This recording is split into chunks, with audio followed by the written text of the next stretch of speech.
Hi hello ನಮಸ್ತೆ, ನಾನು ರಾಜು ಅಷ್ಟೇ. ನೀವು ನೋಡ್ತಿದ್ದೀರಾ Center Point Kannada YouTube channel. Bigg Boss season 12ರ ಫೈನಲ್ಗೆ ಮುಹೂರ್ತ ಫಿಕ್ಸ್ ಆದ ಬೆನ್ನಲ್ಲೇ ಟ್ರೋಫಿಯನ್ನು ಯಾರು ಗೆಲ್ತಾರೆ, ಟ್ರೋಫಿ ಯಾರ ಮುಡಿಗೆ ಹೋಗುತ್ತೆ ಅನ್ನುವಂಥ ಚರ್ಚೆ ಜೋರಾಗಿ ನಡೀತಾ ಇದೆ. ಅದರ ಜೊತೆಗೆ ಈ ವಾರ ಮನೆಯಿಂದ ಯಾರು ಹೊರಗೆ ಹೋಗ್ಬೋದು, ಫಿಮೇಲ್ ಕ್ಯಾಂಡಿಡೇಟ್ ಹೋಗ್ತಾರ, ಮೇಲ್ ಕ್ಯಾಂಡಿಡೇಟ್ ಹೋಗ್ತಾರ, ಸ್ಟ್ರಾಂಗ್ ಕಂಟೆಂಡರ್ ಹೋಗ್ತಾರ ಅಥವಾ ವೀಕ್ ಕಂಟೆಸ್ಟೆಂಟ್ ಹೊರಗಡೆ ಹೋಗ್ತಾರೆ ಅಂತ ಚರ್ಚೆ ಬಹಳ ಜೋರಾಗಿ ನಡೀತಾ ಇತ್ತು. ಇದರ ಮಧ್ಯೆ ಇದೀಗ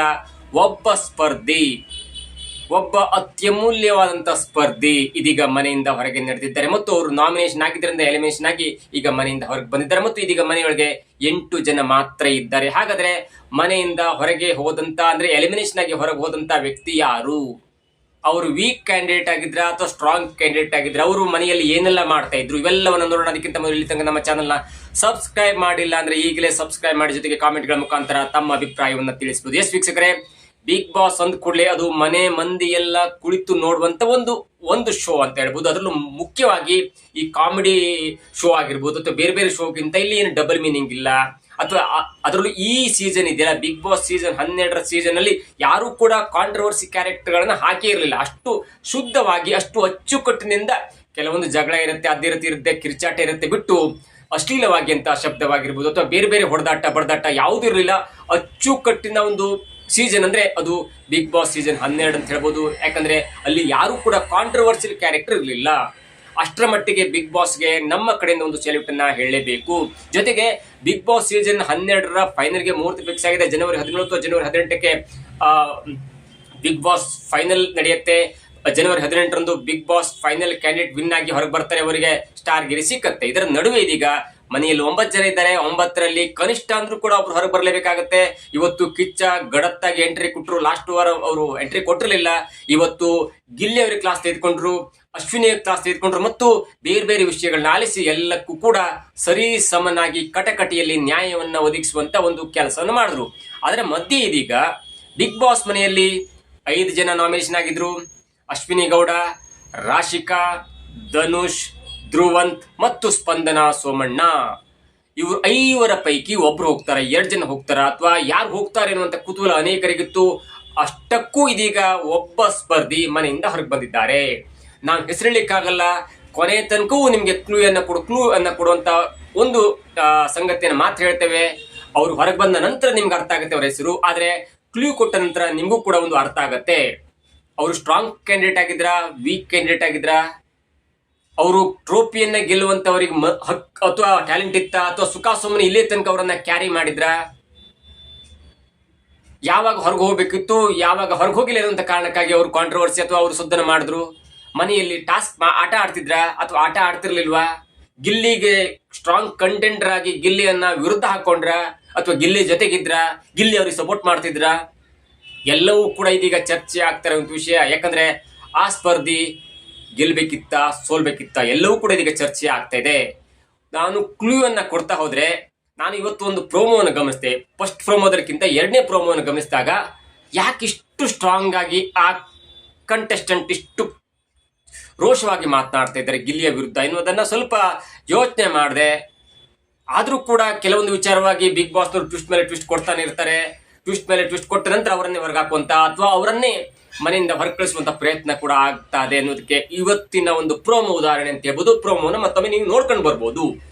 ಅದು ಕಲರ್ಸ್ ಕನ್ನಡ ವಾಹಿನಿಯಲ್ಲೂ ಇದೆ ಮತ್ತು ಅವರ ಸಾಮಾಜಿಕ ಜಾಲತಾಣದಲ್ಲೂ ಕೂಡ ಇದೆ. ಇವತ್ತು ಗಿಲ್ಲಿಯ ವಿರುದ್ಧ ಹರಿದಾಯ್ದಂತ ಒಬ್ಬ ಕಂಟೆಸ್ಟೆಂಟ್ ಇದೀಗ ಮನೆಯಿಂದ ಹೊರಗೆ ಹೋಗಿದ್ದಾರೆ. Clue number 1. ಕ್ಲೂ ನಂಬರ್ 2, ಅವರು ಮಹಿಳಾ ಕ್ಯಾಂಡಿಡೇಟಾ ಅಥವಾ ಮೇಲ್ ಕ್ಯಾಂಡಿಡೇಟಾ ಅಥವಾ ಫಿಮೇಲ್ ಕ್ಯಾಂಡಿಡೇಟಾ? ನೀವು ಗೆಸ್ ಮಾಡಬಹುದು. ಯಾಕಂದ್ರೆ ನಾಮಿನೇಷನ್ ಆದವರಲ್ಲಿ 3 ಜನ ಫಿಮೇಲ್ ಕ್ಯಾಂಡಿಡೇಟ್ ಇದ್ದಾರೆ. ರಾಶಿಕಾ ಇದ್ದಾರೆ, ಸ್ಪಂದನಾ ಸೋಮಣ್ಣ ಅವರಿದ್ದಾರೆ ಮತ್ತು ಅಶ್ವಿನಿ ಗೌಡ ಅವರಿದ್ದಾರೆ. ಅದರಲ್ಲಿ ಯಾರು ಹೋಗ್ಬಹುದು ಎನ್ನುವುದನ್ನು ನೀವು ಗೆಸ್ ಮಾಡಿ. ಅದರಲ್ಲಿ ಒಂದು ಕ್ಲೂ ಕೊಡ್ಬೇಕಂದ್ರೆ ತುಂಬಾ ಜನ ಹೇಳ್ಕೊಳ್ತಾ ಇದ್ರು ಧ್ರುವಂತವ್ರು ಹೋಗ್ಬೋದು ಅಂತ. ನಾನು ಒಂದು ಸ್ಪಷ್ಟಪಡಿಸ್ತೇನೆ, ಧ್ರುವಂತವ್ರು ಹೋಗಿಲ್ಲ, ಫಿಮೇಲ್ ಕ್ಯಾಂಡಿಡೇಟ್ ಹೋಗಿದ್ದಾರೆ. ಹಾಗಾದ್ರೆ ಅಶ್ವಿನಿ ಗೌಡ, ರಾಶಿಕಾ ಮತ್ತು ಸ್ಪಂದನಾ ಸೋಮಣ್ಣ ಅವರು, ಈ 3 ಜನರಲ್ಲಿ ಯಾರು ಹೋಗಿರ್ಬೋದು? ನೀವು ಗೆಸ್ ಮಾಡಿ. ನಾನು ಹೇಳಿಕ್ ಹೋಗಲ್ಲ. ಗಿಲ್ಲಿ ಅವರಿಗೆ ಕಾಂಪಿಟೇಷನ್ ಕೊಡುವಂತ ವ್ಯಕ್ತಿ ಹೋಗ್ಲಿಕ್ಕೆ ಸಾಧ್ಯವಾ? ನೀವು ಗೆಸ್ ಮಾಡಿ. ಹಾಗಾದ್ರೆ ಹೋದವರು ಯಾರು? ಇವತ್ತು ಪ್ರೋಮೋದಲ್ಲಿ ವಿಜೃಂಭಿಸಿದಂತ ವ್ಯಕ್ತಿ ಯಾರು? ನೀವು ಗೆಸ್ ಮಾಡ್ಲೇಬೇಕಲ್ವಾ? ಇದು ಬಿಗ್ ಬಾಸ್ ಅಂದ್ರೆ. ಬಿಗ್ ಬಾಸ್ ನಲ್ಲಿ ಇವತ್ತು ಕೆಲವೊಬ್ಬರನ್ನ ಸೇವ್ ಮಾಡುವಂತ ಒಂದು ಎಪಿಸೋಡ್ ಟೆಲಿಕಾಸ್ಟ್ ಆಗ್ಬೋದು, ಅಥವಾ ಇವತ್ತೇ ಅವರನ್ನ ಮನೆಗೆ ಕಳಿಸುವಂತ ಎಪಿಸೋಡ್ ಕೂಡ ಟೆಲಿಕಾಸ್ಟ್ ಆಗ್ಬೋದು. ನಾಳೆ ಮತ್ತೊಬ್ಬರನ್ನ ಕಳಿಸುವಂತ ಸಾಧ್ಯತೆ ಕೂಡ ಇರುತ್ತೆ. ಅದು ಯಾರಾಗ್ಬೋದು? ನಾನು ನಿಮಗೆ ಸ್ಪಷ್ಟವಾದಂತ ಒಂದು ಕ್ಲೂ ಅನ್ನು ಕೊಟ್ಟಿದ್ದೇನೆ. ಇವತ್ತು ಪ್ರೋಮೋದಲ್ಲಿ ಗಿಲ್ಲಿಯ ವಿರುದ್ಧ ಅಚ್ಚರಿ ಎಂಬಂತೆ ಹೇಳಿಕೆ ಕೊಟ್ಟಂತ ವ್ಯಕ್ತಿ ಇವತ್ತು ಎಲಿಮಿನೇಷನ್ ಆಗಿದ್ದಾರೆ. ಅಲ್ಲಿ ತುಂಬಾ ಜನ ಕೊಟ್ಟಿದ್ದಾರೆ, 4-5 ಜನ ಹೇಳಿಕೆಯನ್ನು ಕೊಟ್ಟಿದ್ದಾರೆ. ಅದರಲ್ಲಿ ಒಬ್ಬರು ಇವತ್ತು ಎಲಿಮಿನೇಷನ್ ಆಗಿ ಮನೆಯಿಂದ ಹೊರಗೋಗಿದ್ದಾರೆ. ಧ್ರುವಂತಂತೂ ಹೊರಗೋಗಿಲ್ಲ. ನೀವು ಗೆಸ್ ಮಾಡಬಹುದು ಯಾರಂತ. ಮೇಲ್ ಕ್ಯಾಂಡಿಡೇಟ್ ಹೋದ್ರ, ಫಿಮೇಲ್ ಕ್ಯಾಂಡಿಡೇಟ್ ಹೋದ್ರ? ಮೇಲ್ ಅಲ್ಲಿ ಇಬ್ಬರಿದ್ದಾರೆ, ಒಂದು ಧ್ರುವಂತ್ ಮತ್ತು ಧನುಷ್. ಧನುಷ್ ಈಗಾಗಲೇ ಕ್ಯಾಪ್ಟನ್ ಆಗಿದ್ದಾರೆ. ಅವರು ಹೋಗುವಂತ ಚಾನ್ಸಸ್ ಇತ್ತು, ಆದ್ರೆ ಅವರು ಹೋದ್ರ. ನಾನು ಮತ್ತೊಂದು ಹೇಳ್ತೇನೆ, ಇಲ್ಲಿ 5ರಲ್ಲಿ ಒಬ್ಬ ಮಾತ್ರ ಹೋಗಿಲ್ಲ ಅನ್ನುವಂತ ಒಂದು ಕ್ಲೂ ಅನ್ನು ಕೊಡ್ತೇನೆ. ಅದು ಧ್ರುವಂತ್ ಹೋಗಿಲ್ಲ. ಹಾಗಾದ್ರೆ ಹೋದವರು ಯಾರು?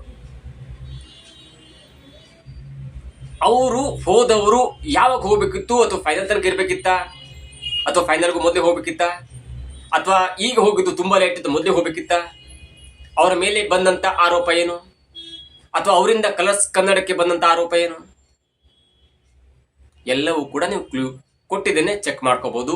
ಕೆಲವೇ ಗಂಟೆಗಳಲ್ಲಿ ನಿಮಗೆ ಸಾಮಾಜಿಕ ಜಾಲತಾಣದಲ್ಲಿ ಕೆಲವೊಂದು ಹೆಸರನ್ನ ಬಹಿರಂಗವಾಗಿ ಹೇಳ್ಬೋದು. ಅದು ನಾವು ಹೇಳಲ್ಲ, ಯಾಕಂದ್ರೆ ಇದು ಬಿಗ್ ಬಾಸ್ ರಿಯಲಿಟಿ ಶೋ, ಎಲ್ಲರೂ ನೋಡಬೇಕು. ಇವತ್ತು ನೀವು ಟೆಲಿಕಾಸ್ಟ್ ಮಾಡುವಂತ ಒಂದು ಶೋ ನೋಡಲೇಬೇಕು. ಅದು ಅನೇಕ ಕಾರಣಕ್ಕಾಗಿ. ಒಂದು ಗಿಲ್ಲಿಯವರಿಗೆ ಪ್ರಥಮ ಬಾರಿಗೆ ಕಿಚ್ಚ ಸುದೀಪ್ ಅವರು ಕ್ಲಾಸ್ ತೆಗೆದುಕೊಂಡಿದ್ದಾರೆ, ಅದಕ್ಕಾದ್ರೂ ಕೂಡ ನೋಡಲೇಬೇಕು. ಕಿಚ್ಚ ಸುದೀಪ್ ಅವರ ಜೊತೆಗೆ ಇಡೀ ಬಿಗ್ ಬಾಸ್ ನಲ್ಲಿ ಇರುವಂತ 8 ಸ್ಪರ್ಧಿಗಳು ಕೂಡ, ಅಂದ್ರೆ ಒಬ್ರು ಹೊರಗೋಗಿದ್ದಾರೆ. ಅದಕ್ಕೂ ಮೊದಲು 8 ಸ್ಪರ್ಧಿಗಳು ಕೂಡ ಕಿಚ್ಚ ಸುದೀಪ್ ಅವರ ಜೊತೆಗೆ ಗಿಲ್ಲಿಯವರಿಗೆ ತಿರುಗಿ ಬಿದ್ದಿದ್ರು. ಬಿದ್ದ ಗೂಳಿಗೆ ಕಲ್ಲು ಅಂತ ಅಂತಾರಲ್ಲ, ಆಳಿಗೊಂದು ಬಿದ್ದ ಗೂಳಿಗೆ ಆಳಿಗೊಂದು ಕಲ್ಲು ಅಂತಾರಲ್ಲ. ಹಾಗಾಗಿ ಈ ಸಲ ಗಿಲ್ಲಿಯ ವಿರುದ್ಧವಾಗಿ ಪ್ರತಿಯೊಬ್ರು ತಿರುಗಿ ಬಿದ್ರು. ಗಿಲ್ಲಿ ತಲೆ ತಗ್ಗಿಸುವಂತ ವಿಚಾರ ಕೂಡ ಬಂತು. ಕಾವ್ಯಗೆ ಸಪೋರ್ಟ್ ಮಾಡಿದಂತ ಒಂದೇ ಒಂದು ಕಾರಣಕ್ಕಾಗಿ. ಗಿಲ್ಲಿ ಮತ್ತು ಅಶ್ವಿನಿ ಗೌಡರ ಕಾಳಗ ಅದು ಯಾವಾಗ ಇರುತ್ತೆ, ಅದು ಇರಲೇಬೇಕು. ಬಿಗ್ ಬಾಸ್ ಅಂದ್ಕೊಳ್ಳಿ ಸುಖ ಸುಮ್ಮನೆ ನಕ್ಕೊಂಡಿರೋದಲ್ಲ, ಒಂದ್ ಸ್ವಲ್ಪ ಕಾಂಟ್ರವರ್ಸಿ ಟ್ವಿಸ್ಟ್ ಎಲ್ಲ ಇರಬೇಕಾಗತ್ತೆ. ಅಷ್ಟರ ಮಟ್ಟಿಗೆ ಇಬ್ಬರನ್ನ ನಾವು ಒಪ್ಕೊಳ್ಬಹುದು. ನೀವು ಅಶ್ವಿನಿ ಗೆಲ್ಲಿ ಅಥವಾ ಗಿಲ್ಲಿ ಗೆಲ್ಲಿ ಎಲ್ಲವನ್ನು ಒಪ್ಕೊಳ್ಳೇಬೇಕಾಗುತ್ತೆ ಬಿಗ್ ಬಾಸ್ ಅಂದ್ಕೊಳ್ಳಿ. ಬಿಗ್ ಬಾಸ್ ನಲ್ಲಿ 19 ಜನ 100 ದಿನ ಇದ್ರು ಕೂಡ ಗೆಲ್ಲೋರೊಬ್ರೆ. ನೀವು 1000 ಜನ ಪಾರ್ಟಿಸಿಪೇಟ್ ಮಾಡಿದ್ರು ಕೂಡ ಗೆಲ್ಲೋರೊಬ್ರೆ ಆಗ್ತಾರೆ. ಹಾಗಾಗಿ ಎಲ್ಲರನ್ನೂ ಕೂಡ ನಾವು ಸಹಿಸ್ಕೊಳ್ಬೇಕಾಗುತ್ತೆ, ಎಲ್ಲರ ಸೋಲನ್ನು ಕೂಡ ಒಪ್ಕೊಳ್ಳೇಬೇಕಾಗುತ್ತೆ. ಅದಕ್ಕೆ ನಾನಾ ಕಾರಣ ಇರುತ್ತೆ. ಮಾಡುವಂತ ಒಬ್ಬ ಸ್ಪರ್ಧೆ ಸ್ಟ್ರಾಂಗ್ ಕಂಟೆಸ್ಟೆಂಟೇ ಕಳೆದ ವಾರ ಹೋಗಿದ್ದಾರೆ ಅಂದ ಮೇಲೆ ಇವತ್ತು ಹೋದಂತ ಸ್ಪರ್ಧೆ ಅಷ್ಟು ದೊಡ್ಡ ಮಟ್ಟಿಗೆ ಸದ್ದು ಮಾಡ್ಲಿಕ್ಕಿಲ್ಲ.